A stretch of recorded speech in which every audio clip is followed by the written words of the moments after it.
फिर point number 3 है हमारे पास, make your content actionable. Actionable content क्या होता है, कल भी हम बात कर रहे थे CTAs की, है ना, कॉल टू एक्शन। सो हमने यूजर से एक्शन करवाना है, एक ये एक्शनेबल कंटेंट, और इसके अलावा एक और भी चीज है एक्शनेबल कंटेंट, यानी हमने उसको दे दी tips, 5 tips to lose belly fat for example. अब ये इसके अंदर हम टिप्स देंगे ना कि ड्रिंक जिंजर वाटर डेली, जो लेमन जिंजर हनी पिए, ये करें वो करें, वॉक करें 45 मिनट्स वॉक, सो व्हाटएवर। जो हम ये टिप्स दे रहे हैं ये एक्शनेबल आइटम्स है ना, यानी वो कर सकता है ना इनको, ये करेगा, जो भी हम उसको बता रहे हैं, 3-4 स्टेप्स उसको बता रहे हैं, ठीक है, 5 स्टेप्स बता रहे हैं, तो वो उनके ऊपर अमल कर सकता है। हम उसको ऐसी टिप्स और ऐसा कंटेंट दे रहे हैं जिनके ऊपर वो अमल कर सकता है, उसकी जिंदगी में वाकई कोई फर्क पड़ेगा। तो ऐसे हमने एक्शनेबल कंटेंट बनाना है। और कॉल टू एक्शंस भी इसी के अंदर एक सेकेंडरी चीज है कि यूजर को बताना है, हमने एज्यूम नहीं कर लेना कि जब मैंने सारा वो पेज देख लेगा खुद ही बाय नाउ पे क्लिक कर देगा, या खुद ही, हमने इतने ज्यादा बटन रखे होते हैं, लाइव चैट का भी बटन है, बाय का भी बटन है, न्यूज़लेटर का भी बटन है। हम सोचते हैं यूजर को खुद ही पता चल जाएगा कि यहाँ से उसने न्यूज़लेटर लेना है और सिंपली यहाँ पे जाना है, अपना ईमेल देना। यूजर को नहीं पता चलता, हमने उसे कम से कम कॉल टू एक्शंस देने हैं और बहुत क्लियर देने हैं कि भाई यहाँ क्लिक करो, ये डाउनलोड करो, ये बटन दबाओ, यहाँ से बाय नाउ गेट 50% ऑफ, जो भी। Then we have point number 4, be able to provide answers. जवाब आपके कंटेंट के अंदर मौजूद होना चाहिए। अभी हमने डिस्कस किए थे कि किसी भी कंटेंट के बारे में हमने देखना है टॉप सवालात क्या पूछे जा रहे हैं, है ना, उन सवालों के जवाब हमारे कंटेंट के अंदर मौजूद होने चाहिए, तभी वो किसी की मदद कर सकेगा, किसी के काम आ सकेगा, किसी की जिंदगी में कोई वैल्यू ऐड कर सकेगा, और वो बंदा इवेंचुअली आपको ओ करेगा, आप पे ट्रस्ट करेगा जब उसका मसला आपकी वजह से हल हो जाएगा। जब भी इंफॉर्मेशन किसी जगह पे इंक्लूड करें तो उसकी रिपोर्टिंग और सोर्सिंग ऑफ इंफॉर्मेशन लाजमी करनी चाहिए। इवन हदीस भी है, हमारा दीन भी ये कहता है कि बात की तस्दीक किए बगैर उसको आगे मत फैलाएं। आदमी के झूठा होने के लिए यही काफ़ी है कि वो किसी बात को सुने और उसकी तस्दीक किए बगैर उसको आगे फैला दे। सो ये नहीं करना इंटरनेट के ऊपर, जहाँ बहुत ज़्यादा इन्फॉर्मेशन भी है, बहुत ज़्यादा फ़ायदा भी है, बहुत ज़्यादा अवेयरनेस और नॉलेज भी हमारे पास आ रहा है, वहाँ बहुत ज़्यादा ये ख़तरा भी है कि सच और झूठ की तमीज़ करना मुश्किल हो गया है। आज का हम एक ऐसे दौर में रह रहे हैं with deep fake and so much things going on कि you can't tell if something is a hoax और इफ इट्स ट्रू। और बहुत बहुत अरसे बाद जाके हम पे खुलती हैं कॉन्स्पिरेसी थ्योरीज और हमें पता चलता है अच्छा ये बात तो असल में यूं थी। हमने कम से कम इसका हिस्सा नहीं बनना। हमें जब कोई इन्फॉर्मेशन किसी के साथ शेयर करनी है तो हमें उसके बारे में पता होना चाहिए, हम एक्यूरेट और ऑथेंटिक जगह से इन्फॉर्मेशन लें। किससे हम लिंक ले रहे हैं, हम कहते हैं अकॉर्डिंग टू entrepreneur.com, तो इसका मतलब है entrepreneur का PADA अच्छा है, एक क्वालिटी वेबसाइट है, ट्रस्ट वर्दी है। तो आपका यूज़र के ऊपर भी और सर्च इंजन के लिहाज से भी आपके ऊपर ये अच्छी बात, अच्छा इंप्रेशन आ रहा है आपकी वेबसाइट के लिए, उसको रैंक करने में हेल्प करेगा कि आपको एक क्वालिटी वेबसाइट बैकलिंक अलाउ कर रही है। फिर ज़्यादा लिंक करने से हमेशा हेल्प होती है। कभी ये मत सोचें कि मैं बैकलिंक किसी को दे दूंगा तो मेरा कुछ चला जाएगा, नहीं, आपको ही कुछ मिलेगा। अगर आप क्वालिटी वेबसाइट्स को बैकलिंक दे रहे हैं या उनसे ले रहे हैं किसी तरह, तो इनके ऊपर भी डिस्कशन करेंगे कैसे करना। तो दोनों सूरतों के अंदर फ़ायदा आपका हो रहा है, ठीक है, लेकिन क्वालिटी होनी चाहिए वरना आपका नुकसान है। Quality website I think Moj के ऊपर, सेमरश के ऊपर आप जाके सर्च कर सकते हैं किसी भी डोमेन का PADA, तो आपको पता चल जाता है उसका ट्रस्ट फैक्टर क्या है। पहले एलेक्सा होता था लेकिन अब वो नहीं चल रहा टूल।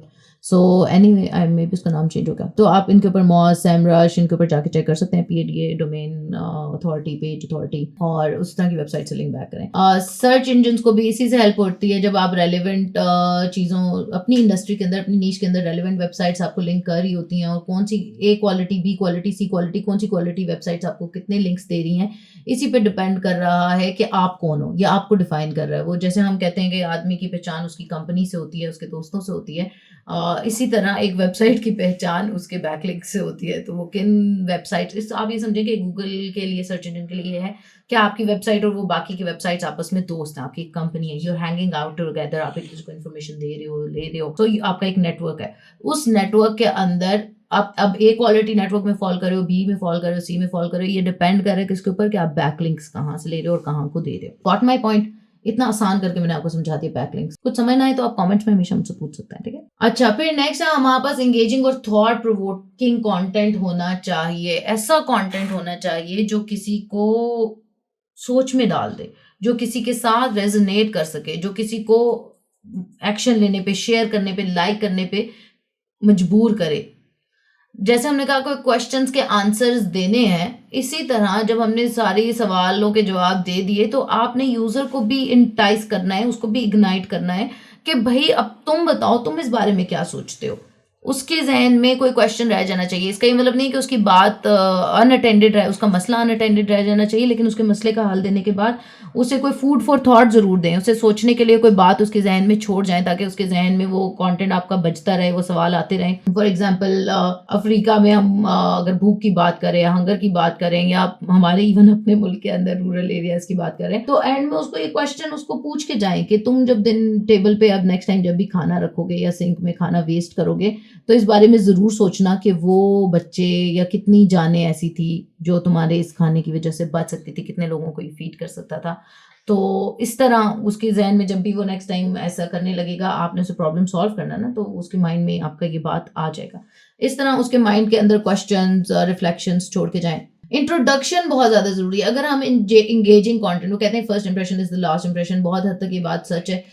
लोग बहुत शॉर्ट उनका अटेंशन स्पैन होता है, रीडिंग की तरफ वैसे भी कम आते हैं, तो वो जब आपके पेज पे लैंड करें, अगर उनको शुरू में ही कुछ ऐसा मिल जाए, कैसे स्ट्रॉन्ग इंट्रोडक्शन लिखते हैं इसके ऊपर हम बात करेंगे, लंबी भी, क्या हुक्स होते हैं राइटिंग के, 7 हुक्स होते हैं, मैं हमेशा उनके बारे में बात करती हूँ, उसके ऊपर भी हम बात करेंगे। ये वीडियो पहले ही बहुत लंबा हो रहा है, इसलिए अभी हम इंट्रोडक्शन की बस इतनी बात कर रहे हैं कि उसके अंदर आपने फर्स्ट फ्यू सेंटेंसेस में बता देना है कि आपका आर्टिकल वर्थ रीडिंग है या नहीं, वो आपकी बात सुने, क्यों सुने, उसको ये पढ़ के क्या मिलेगा। सो उसके क्वेश्चंस क्या हैं, क्वेश्चन से स्टार्ट, में अक्सर क्वेश्चन से स्टार्ट लेती हूँ, या स्टोरी से स्टार्ट ले सकते हैं, किसी फैक्ट से स्टार्ट ले सकते हैं, असर्शन से, निगेशन से स्टार्ट ले सकते हैं।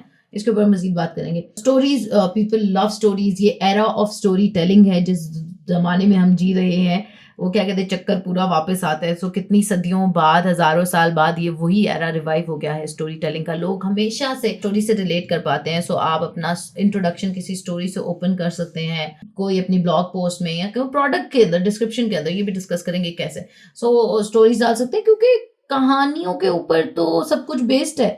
इंसान बाकी तमाम मखलूकात से बरतर सिर्फ इस वजह से है कि वो कहानियाँ बना सकता है और उन पे बिलीव कर सकता है, और उनके ऊपर मजीद, क्योंकि बहुत सी ऐसी चीज़ें जो अज्यूम्ड है, कॉन्सेप्ट ऑफ मनी, असल में तो पेपर करेंसी अज्यूम्ड है, उसकी कोई वैल्यू तो नहीं थी। सो इस तरह के बहुत से कॉन्सेप्ट्स हैं जो पहले एग्जिस्ट नहीं करते थे और बाकी जानवरों में एग्जिस्ट नहीं करते, ह्यूमंस में क्यों करते हैं? क्योंकि हम अपनी इमेजिनेशन के अंदर मुख्तलिफ बातें और कहानियां और चीज़ें बिल्ड कर सकते हैं, फिर उन कहानियों के ऊपर बिलीव कर सकते हैं, उसके ऊपर पूरे पूरे इंस्टीट्यूशंस कायम हो जाते हैं। तो ये चीज़ है जो हमें बाकी लोगों से, बाकी स्पीशीज से जुदा करती है, क्योंकि वो बहुत हुआ हंड्रेड्स के ग्रुप में होते हैं, हम लाखों के ग्रुप्स में हैं। तो स्टोरीज जो हैं वो हमें जोड़ी रखती हैं। तो नहीं, आपको मेरी बात समझ आएगी या नहीं, लेकिन हम मज़ाहिब को देख लें, कोई भी पुरानी चीज़ देख लें, बचपन में हमें कहानियाँ सुनाई जाती हैं, मज़हब के अंदर देख लें, प्रॉफिट सल्लल्लाहु अलैहि वसल्लम की, तो कहानियाँ इसलिए क्योंकि लोग उनसे रिलेट कर पाते हैं, उनको याद रख सकते हैं, इसलिए कहानियाँ बताई जाती हैं। मज़ाहिब भी कहानी का इस्तेमाल इसलिए करते हैं ताकि वो लोग उनको याद रख सकें, उनके लिए ईजी टू रिमेंबर हो। ऐसा कंटेंट भी बनाएं। इसके अंदर एक ज़रूरी बात, इंगेजिंग की चूँकि हम बात कर रहे हैं, कि उसके ऊपर डिस्कशन छोड़ जाएं। आप कोई ऐसी बात कर जाएं जिसके ऊपर लोग रिएक्ट करें, उनके कमेंट्स आएँ, उनके सवाल आएँ या उनके जवाब आएँ। सो ऐसा कंटेंट बनाएं जिसके ऊपर आपने कोई डिस्कशन का थ्रेड छोड़ दिया या ओपन टू डिस्कशन छोड़ दिया कि अब आप बताएं, आप इस बारे में क्या सोचते हैं, मैंने तो ये सोचा, आप अपने बारे में बताएं। या जैसे मैं अक्सर आपको कहती हूँ और अभी भी कहूँगी कि अगर कोई चीज़ आपको लग रहा है समझ नहीं आ रही, कोई मुश्किल दरपेश आ रही है, या कुछ लगता है आपको कि मैंने मिस आउट कर दिया, तो आप कमेंट्स में मुझे ज़रूर बताएं, ताकि मैं उस बारे में भी वीडियो बनाऊं और आपका वो मसला भी हल हो सके।